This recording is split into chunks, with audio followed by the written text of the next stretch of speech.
They assigned hospital corpsman third class Elena Rodriguez to the medical records department at Camp Pendleton Naval Hospital, filing patient charts and processing discharge paperwork 8 hours a day in a sterile office far from the trauma bays where real medicine happened. Stick to filing, her supervisor had said curtly during her first week assignment briefing. You're not qualified for emergency medicine, and Navy regulations are crystal clear about corpsmen without advanced certification providing direct patient care. The regulation was unambiguous. Junior corpsmen without specialized medical training and supervised clinical experience were strictly restricted to administrative duties, maintaining the endless paperwork that documented patient care but never actually touching patients themselves. But when the UH-60 Black Hawk medical evacuation helicopter crashed into the hospital parking lot at 1,347 hours, sending burning aviation fuel cascading across the asphalt toward the medical oxygen storage tanks, and First Sergeant Marcus Thompson lay trapped beneath twisted metal wreckage with severe burns covering 30% of his body and internal injuries that were killing him by the minute, she didn't wait for permission, protocols, or authorization from anyone. She grabbed a portable fire extinguisher from the emergency station, charged directly through the spreading flames that were advancing toward tanks containing enough compressed oxygen to level half the hospital, and began performing emergency trauma medicine while the wreckage burned around them both. Steady hands that had been restricted to shuffling papers applied direct pressure to arterial bleeding that would have killed him in minutes. Her calm voice, which supervisors claimed wasn't authoritative enough for patient care, coordinated with incoming rescue teams while she stabilized his compromised airway and controlled massive hemorrhaging that required immediate surgical intervention. She kept him conscious and responsive through excruciating pain that would have overwhelmed most people, maintaining his vital signs until firefighters could extract them both from an inferno that reached temperatures exceeding 2,000 degrees Fahrenheit. When the smoke finally cleared and Thompson was safely in the operating room receiving life-saving surgery, the entire hospital staff stood in stunned silence at what they had witnessed. The woman they wouldn't let near patients had just performed battlefield trauma medicine under impossible conditions and saved a decorated Marine's life using skills that textbooks couldn't teach and regulations couldn't authorize. From which city in the world are you watching this video today? If you enjoy stories that blend medical heroism with extraordinary courage under fire, consider subscribing for more content that explores the dedication and skill hidden within everyday healthcare roles that save lives when it matters most. The Naval Hospital at Camp Pendleton sprawled across 47 acres of carefully manicured Southern California coastline. Its sprawling complex of interconnected medical facilities serving over 200,000 active-duty military personnel, dependents, retirees, and veterans throughout the greater San Diego metropolitan region. The hospital represented the absolute pinnacle of military medical capability, housing everything from routine primary care clinics and dental services to the most sophisticated trauma centers equipped with cutting-edge life-saving technology that rivaled the finest civilian hospitals in the United States.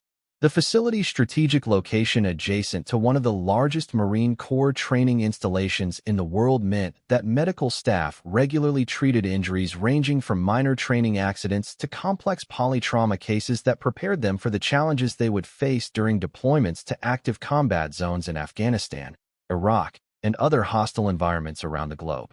The massive medical complex included multiple specialized wings dedicated to different aspects of military healthcare. The emergency department with its state-of-the-art trauma bays, surgical suites equipped with robotic surgical systems, intensive care units monitoring the most critically injured patients, rehabilitation facilities helping wounded warriors regain function after catastrophic injuries, and mental health clinics addressing the psychological wounds that often proved more challenging to heal than physical trauma. Each department operated with military precision and efficiency, staffed by some of the finest medical professionals in the armed forces who had chosen to dedicate their careers to caring for those who served their country. The medical records department occupied the entire third floor of the hospital's administrative wing, a meticulously organized environment of endless filing cabinets, computer terminals displaying patient information, and stacks of paperwork that documented every conceivable aspect of patient care provided by the facility.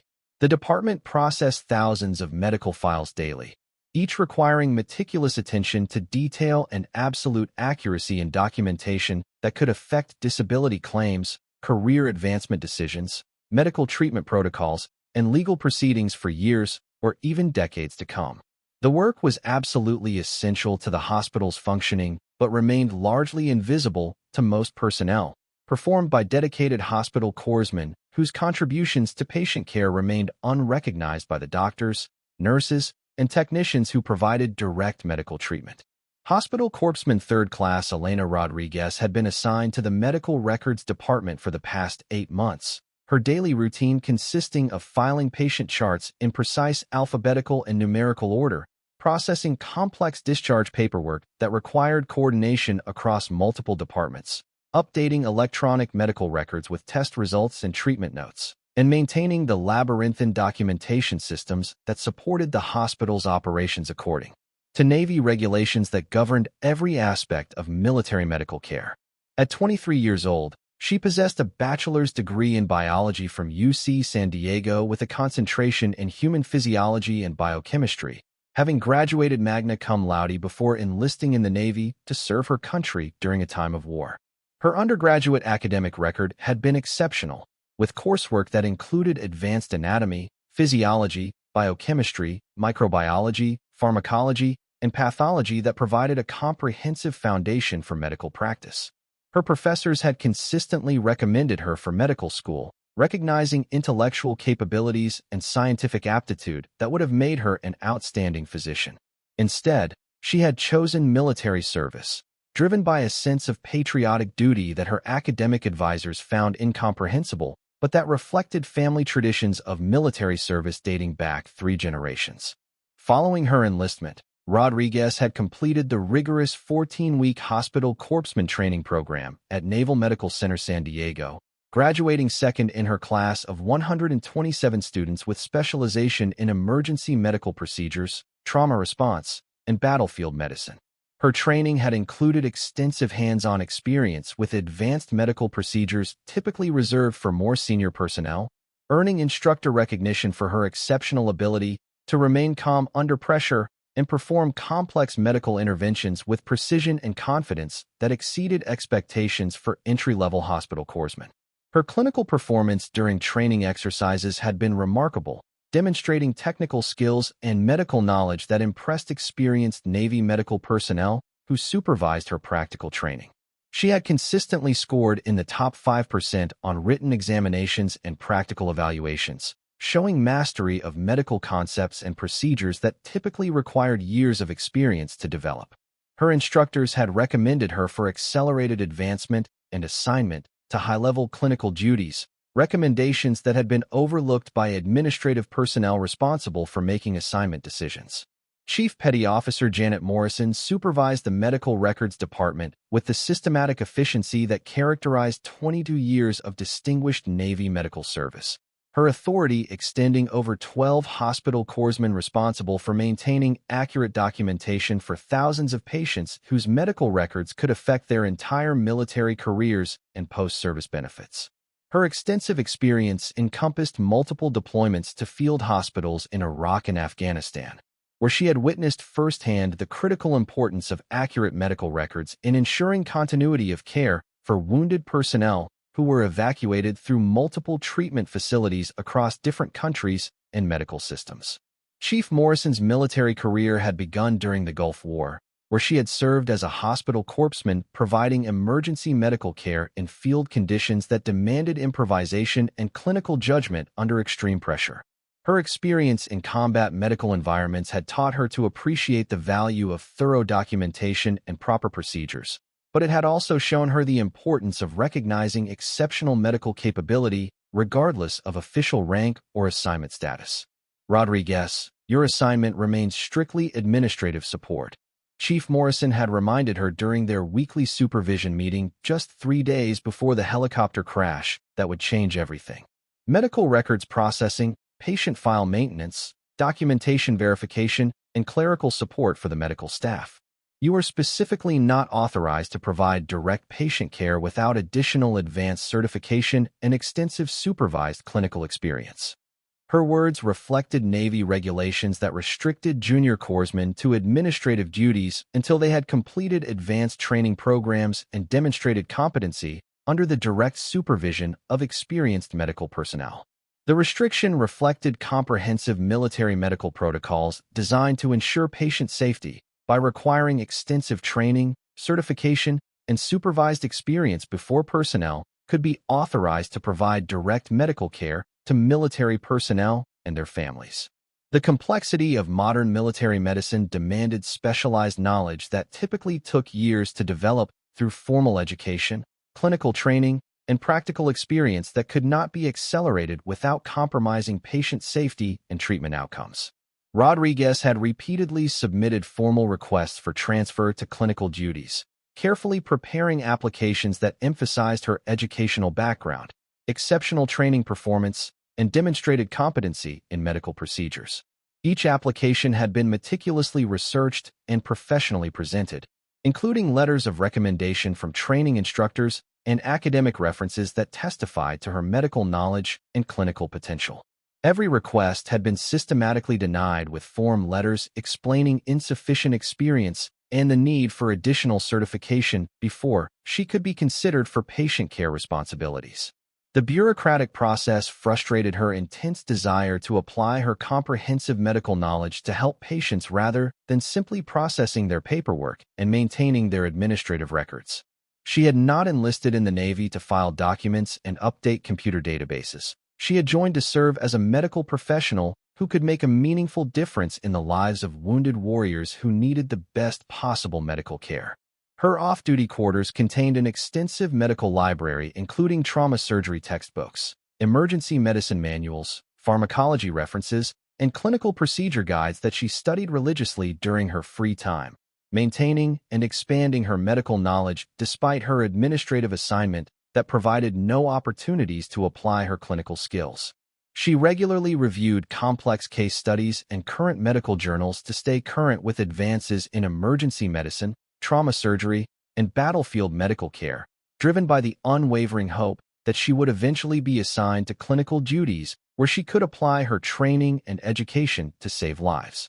Her personal study routine included reviewing hundreds of medical cases, analyzing treatment protocols, and memorizing emergency procedures that she might never have the opportunity to use under current assignment restrictions. She had developed comprehensive knowledge of trauma medicine, surgical procedures, and emergency medical interventions that exceeded the capabilities of many hospital corpsmen with years of clinical experience. But her expertise remained theoretical rather than practical due to administrative barriers that prevented her from treating patients. The morning of October 15th began with the same routine administrative tasks that had characterized her assignment for the past 8 months of increasing frustration and professional stagnation. Patient files required meticulous updating with laboratory test results and treatment notes. Discharge paperwork needed careful processing for Marines and sailors completing their medical treatment, and new hospital admissions required creation of comprehensive medical records that would follow patients throughout their military careers and beyond into civilian healthcare systems. The Medical Records Department processed an average of 400 individual patient transactions daily, each requiring careful attention to detail and absolute accuracy in documentation that could affect disability evaluations, medical treatment decisions, and legal proceedings for decades. The work demanded intense concentration and systematic organizational skills that Rodriguez had developed through months of experience with the complex medical documentation systems used throughout the Navy medical establishment. Her workstation was positioned near a large window that provided a clear view of the hospital's helicopter landing pad, where medical evacuation aircraft regularly arrived with injured personnel from training exercises, combat operations, and emergency situations throughout Southern California. She had grown accustomed to the sound of approaching helicopters, which had become part of the hospital's daily routine and a constant reminder of the dangerous nature of military training and operations that regularly resulted in injuries requiring immediate medical intervention. At 1,347 hours on that Tuesday afternoon, the routine administrative environment was suddenly shattered by the distinctive and increasingly loud sound of rotor blades approaching the hospital's helicopter landing pad. Emergency medical evacuations were common at Camp Pendleton, where intensive training exercises and combat preparation activities regularly resulted in injuries ranging from minor accidents to serious trauma requiring immediate hospital treatment. The sound of approaching medical evacuation helicopters had become such a routine part of the hospital's daily operations that most personnel barely noticed the constant air traffic that brought wounded service members to the facility for treatment. The UH-60 Black Hawk medical evacuation helicopter approaching the landing pad was a sophisticated aircraft specifically configured for medical missions, equipped with advanced life support equipment, stretcher systems, and medical monitoring devices that enabled flight medics to provide critical care during transport from injury sites to definitive medical facilities. The aircraft was carrying a crew of 4 experienced aviation personnel plus 2 patients being evacuated from a training exercise when a catastrophic mechanical failure occurred in the main rotor assembly at an altitude of 200 feet directly above the hospital complex. Chief Warrant Officer David Chun, the pilot in command, possessed over 2,000 flight hours in Black Hawk helicopters and had completed multiple combat deployments to Afghanistan where he had evacuated hundreds of wounded personnel under hostile fire conditions that demanded exceptional flying skills and calm decision-making under extreme pressure. His extensive experience and exceptional piloting abilities enabled him to recognize immediately that the aircraft was experiencing an unrecoverable mechanical failure and that his primary responsibility was minimizing casualties by attempting to reach the hospital landing pad rather than crashing into populated areas or critical hospital facilities. The rotor blade separation that caused the crash created massive vibrations throughout the aircraft that overwhelmed the flight control systems and made normal flying impossible. Chen's immediate recognition of the emergency and his skilled handling of the failing aircraft prevented a catastrophic crash into the main hospital building that could have killed dozens of patients and medical personnel while destroying critical medical facilities. The helicopter struck the asphalt landing pad at a steep angle with tremendous force, its reinforced fuselage rupturing on impact and spilling hundreds of gallons of highly flammable aviation fuel across the parking area in an expanding pool that immediately began moving toward the hospital building. The violent impact killed the co-pilot instantly and critically injured the remaining crew members and patients, who found themselves trapped in twisted wreckage surrounded by spreading aviation fuel that created an extremely dangerous fire hazard. The ruptured fuel tanks released JP-8 aviation fuel, a highly refined kerosene-based fuel that burns at temperatures exceeding 2,000 degrees Fahrenheit and creates toxic smoke that can cause severe respiratory damage or death through inhalation. The spreading fuel pool covered an area of approximately 3,000 square feet and was moving steadily toward the hospital building and the medical oxygen storage facility located 50 meters from the crash site. First Sergeant Marcus Thompson, one of the patients being evacuated for treatment of a training-related back injury, found himself trapped beneath twisted metal wreckage with severe burns from the initial fuel fire and serious internal injuries from the violent impact that had thrown him against the aircraft's interior. The 38-year-old Marine infantry veteran had served 3 combat tours in Iraq and Afghanistan, earning a Purple Heart for wounds received in action and a Bronze Star with V device for valor during operations that had saved the lives of his fellow Marines under hostile fire. Thompson's distinguished military career included service as a squad leader, platoon sergeant, and company first sergeant in some of the most dangerous areas of Iraq and Afghanistan, where his leadership and combat experience had made him one of the most respected non-commissioned officers in his regiment. His current medical evacuation had been for chronic back problems that resulted from years of carrying heavy combat loads and jumping from helicopters during airborne operations, problems that required specialized treatment at the Naval Hospital's orthopedic clinic. The helicopter crash had inflicted devastating injuries on Thompson that far exceeded his original medical condition. Medical assessment would later reveal second-degree burns across 30% of his body surface, suspected internal bleeding from blunt force trauma to his abdomen and chest, a possible collapsed lung that was making breathing increasingly difficult, and potential spinal injuries that could result in permanent paralysis if not properly treated. His position beneath heavy wreckage made extraction impossible without specialized equipment, and the spreading aviation fuel meant that any rescue attempts would have to occur while fires burned around the crash site. The hospital's comprehensive emergency response procedures activated immediately upon witnessing the helicopter crash, with alarm systems alerting emergency medical teams, fire suppression personnel, and security forces throughout the facility. However, established safety protocols required securing the crash site and ensuring the safety of rescue personnel before attempting evacuation of survivors, protocols that had been developed through years of experience with aviation accidents and were designed to prevent additional casualties among rescue workers. The spreading aviation fuel and dangerous proximity to the hospital's medical oxygen storage facility created an extremely hazardous situation that could result in a massive explosion if proper safety procedures were not carefully followed. The medical oxygen tanks contained thousands of cubic feet of compressed oxygen that could create a devastating explosion if exposed to the intense heat and flames from burning aviation fuel, potentially destroying a significant portion of the hospital complex and killing dozens of patients and medical personnel. Rodriguez was processing patient discharge paperwork on the third floor when the helicopter crash occurred. The tremendous sound of impact and subsequent explosions immediately recognizable as a major emergency that demanded immediate response from all available medical personnel. Her window provided an unobstructed view of the landing pad and crash site, offering a clear perspective on the burning wreckage and the emergency response teams that were rapidly establishing safety perimeters around the dangerous area.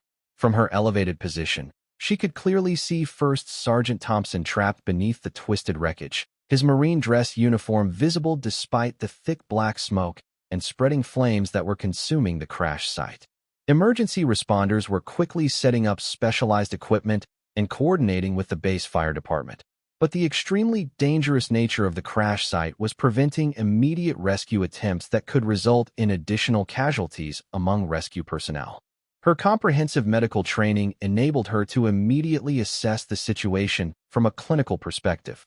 Thompson was clearly conscious, but obviously in severe distress from his injuries, and the significant delay in rescue efforts meant that any treatable injuries could rapidly become life-threatening without immediate medical intervention.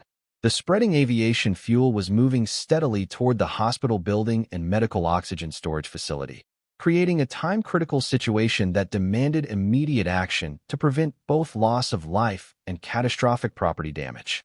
The hospital's detailed emergency response protocol specifically required that all non-essential personnel remain clear of the crash site until the area was properly secured by trained emergency responders and fire suppression teams.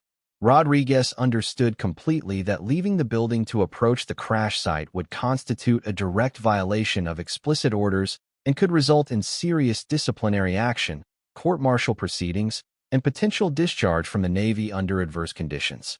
However, her medical training and professional ethics as a hospital corpsman created a fundamental conflict between following administrative orders and providing necessary medical care to a wounded Marine who might die without immediate intervention. The oath she had taken as a hospital corpsman required her to provide medical care when needed, regardless of personal risk or administrative consequences that might result from her actions. She made a decision that prioritized patient care and professional medical ethics over personal safety and military regulations, understanding that her choice could end her Navy career, but also recognizing that Thompson's survival might depend entirely on immediate medical attention that the established rescue teams could not provide while completing their safety procedures and equipment setup. Grabbing a portable fire extinguisher from the hallway emergency station, she descended the stairs rapidly and moved toward the crash site through a service exit that avoided the main emergency response perimeter where security personnel were preventing access by unauthorized personnel. Her route took her around the building and through a maintenance area that provided direct access to the crash site without interfering with official rescue operations. The intense heat from the burning wreckage was overwhelming even at a distance of 50 feet, and the thick black smoke from burning aviation fuel made visibility extremely difficult, while creating a toxic atmosphere that made breathing dangerous without proper respiratory protection. The acrid smell of burning jet fuel mixed with melting plastic and metal components created a poisonous environment that required careful navigation to avoid inhaling fumes that could cause severe lung damage or unconsciousness. Rodriguez approached the crash site perimeter and could see Thompson much more clearly, confirming her initial assessment that he was conscious, but clearly in severe pain and respiratory distress. His labored breathing and facial pallor indicated possible shock from blood loss, internal injuries, or both, while his inability to move suggested possible spinal trauma that could result in permanent paralysis if handled incorrectly during rescue operations. The twisted metal wreckage that trapped Thompson was beginning to heat up significantly from the surrounding fires, creating the immediate possibility of additional thermal injuries if rescue efforts were delayed much longer. The combination of his existing injuries and the potential for additional burns created a medical emergency that demanded immediate intervention regardless of official protocols or safety considerations. "First Sergeant Thompson," she called out loudly, moving closer to the wreckage despite the intense heat and dangerous smoke that burned her eyes and made breathing difficult. "I'm Hospital Corpsman Rodriguez from the Medical Records Department. I'm coming to help you right now." Thompson looked toward her voice, his eyes showing immediate recognition of her medical designation and obvious relief at the prospect of receiving medical attention from a trained professional. "Corpsman," he managed to say despite his significant breathing difficulties and obvious pain. "I can't feel my legs at all, and something's definitely wrong with my chest. I think I'm bleeding internally." His description of symptoms immediately suggested possible spinal cord injuries and serious chest trauma that could be rapidly life-threatening without proper medical intervention and stabilization.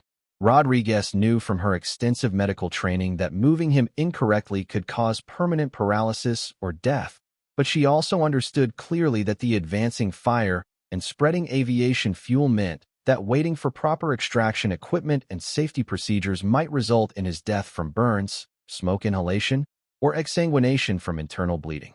She used the portable fire extinguisher to create a temporary path through the burning fuel, the chemical foam temporarily suppressing the flames and reducing the heat enough to allow her to reach Thompson's position beneath the wreckage. The intense heat was still overwhelming, and the toxic smoke made breathing extremely difficult. But her medical training had included extensive emergency response procedures designed specifically for these types of dangerous rescue situations in combat environments. "First Sergeant, I need to quickly assess your injuries and provide emergency medical treatment," she said calmly and professionally, despite the chaos and dangers surrounding them both. "I'm going to check your vital signs, breathing, and circulation. Please try to stay as calm as possible and don't attempt to move unless I specifically tell you to do so." Her immediate medical assessment revealed a rapid, weak pulse indicating hypovolemic shock from blood loss, significantly labored breathing suggesting possible pneumothorax or hemothorax, and obvious thermal burn injuries across his arms and torso that would require immediate treatment to prevent infection and additional complications. The mechanism of injury from the helicopter crash strongly suggested possible internal bleeding in the chest or abdomen that would require immediate surgical intervention once he could be safely extracted from the wreckage. Rodriguez immediately applied direct pressure to visible external bleeding using her uniform shirt as an improvised compress, understanding that controlling hemorrhage was absolutely critical to preventing hypovolemic shock that could be rapidly fatal in trauma patients. Her medical training had emphasized the fundamental importance of addressing life-threatening conditions in strict order of priority: airway management, breathing support, circulation control, and bleeding control using standardized trauma protocols. "Thompson, your breathing is significantly compromised," she explained calmly while continuing her emergency medical treatment. "I need to help clear your airway and support your breathing until we can get you safely extracted from this wreckage and transported to the trauma center." She carefully positioned him to optimize his airway while avoiding any movement that could worsen potential spinal injuries, a delicate balance that required extensive medical knowledge and clinical judgment. The challenge of providing necessary life-saving medical care while avoiding additional trauma required exactly the type of advanced clinical decision-making that her supervisors had insisted she wasn't qualified to perform without additional training and certification. The aviation fuel continued spreading relentlessly toward the hospital building, and the base fire department was rapidly setting up specialized equipment to prevent the flames from reaching the medical oxygen storage tanks that could create a catastrophic explosion. The very real potential for a massive blast meant that all rescue operations had to be conducted as quickly as possible, while still maintaining essential safety protocols that protected emergency responders from becoming additional casualties. Rodriguez, what the hell are you doing out here? Chief Morrison's voice cut through the smoke and noise as she arrived at the crash site perimeter with other medical personnel. You are absolutely not authorized to provide direct patient care under any circumstances. Get away from there immediately and return to the building. Rodriguez looked up from her intensive patient care, her hands still applying continuous pressure to Thompson's bleeding while carefully monitoring his breathing and level of consciousness. Chief, he has multiple life-threatening injuries that require immediate medical intervention. The official rescue teams can't reach him yet because of safety protocols, and he will definitely die without emergency medical treatment right now. Her response reflected the classic ethical conflict between following direct orders and providing necessary medical care, a situation that military medical personnel faced regularly in combat environments where regulations and bureaucratic procedures often conflicted directly with immediate patient needs and survival requirements. The fundamental choice between personal consequences and patient welfare defined the ethical foundation that governed military medical service in all circumstances. Chief Morrison could clearly see the serious nature of Thompson's medical condition and the extremely dangerous environment surrounding the crash site. Despite her legitimate concerns about Rodriguez's unauthorized actions and violation of direct orders, she recognized immediately that the corpsman was providing critical medical care that could mean the difference between the Marine's survival and death from his injuries. Rodriguez, you are in direct violation of explicit orders and putting yourself at extreme personal risk, Morrison called back through the smoke. But if you're going to stay there and treat him, then do it exactly right according to proper medical protocols. I'm coordinating directly with the rescue teams to get heavy extraction equipment to your location as quickly as possible. The chief's response reflected the pragmatic leadership approach that characterized experienced military medical personnel, where patient care and saving lives ultimately took absolute priority over bureaucratic procedures and administrative regulations. Her decision to support Rodriguez's unauthorized medical intervention demonstrated the fundamental values that define Navy medical service and the commitment to preserving life regardless of other considerations. Rodriguez continued her comprehensive medical care, while emergency responders worked systematically to establish safe access routes to the crash site using specialized equipment designed for hazardous rescue operations. She continuously monitored Thompson's vital signs, maintained control of his bleeding through direct pressure and improvised pressure dressings, and provided essential psychological support that helped him remain conscious and cooperative during the extended rescue operation that required careful coordination among multiple agencies. Stay with me, First Sergeant, she said calmly and reassuringly while continuing her emergency medical treatment. You're going to be okay. I've got you medically stabilized right now, and the rescue teams are setting up heavy equipment to get you safely extracted from this wreckage and transported to our trauma center where the surgeons can provide definitive treatment. Her calm professional demeanor and competent medical care helped Thompson remain conscious and alert despite his serious injuries and the chaotic, dangerous environment surrounding them both. The psychological support and reassurance provided by competent medical personnel was often as medically important as the physical treatment in ensuring patient survival during traumatic situations that could easily overwhelm even experienced combat veterans. The complex rescue operation required 45 minutes of careful work to safely extract Thompson from the twisted wreckage, while simultaneously controlling the fire hazards that continued to threaten the hospital facility and medical oxygen storage. Rodriguez maintained her intensive medical care throughout the entire operation, continuously monitoring his condition and adjusting her treatment as the medical situation evolved and new information became available about his injuries. When Thompson was finally extracted safely and immediately transported to the hospital's state-of-the-art trauma center, Rodriguez accompanied him to provide essential continuity of care and brief the emergency medical team on his injuries and the specific treatment she had provided during the rescue operation.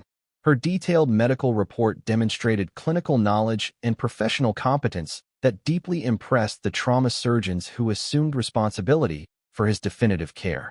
Dr. Sarah Martinez, the experienced trauma surgeon who treated Thompson during his emergency surgery, later conducted a comprehensive review of Rodriguez's field medical care and was genuinely amazed by the quality and appropriateness of treatment provided under such impossible conditions. Her medical interventions were exactly what this patient needed to survive, Dr. Martinez told the hospital command staff during the formal review.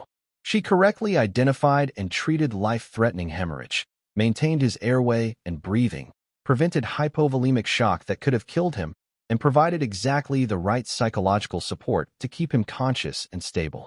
This Marine is alive today because of her exceptional clinical competence and extraordinary personal courage.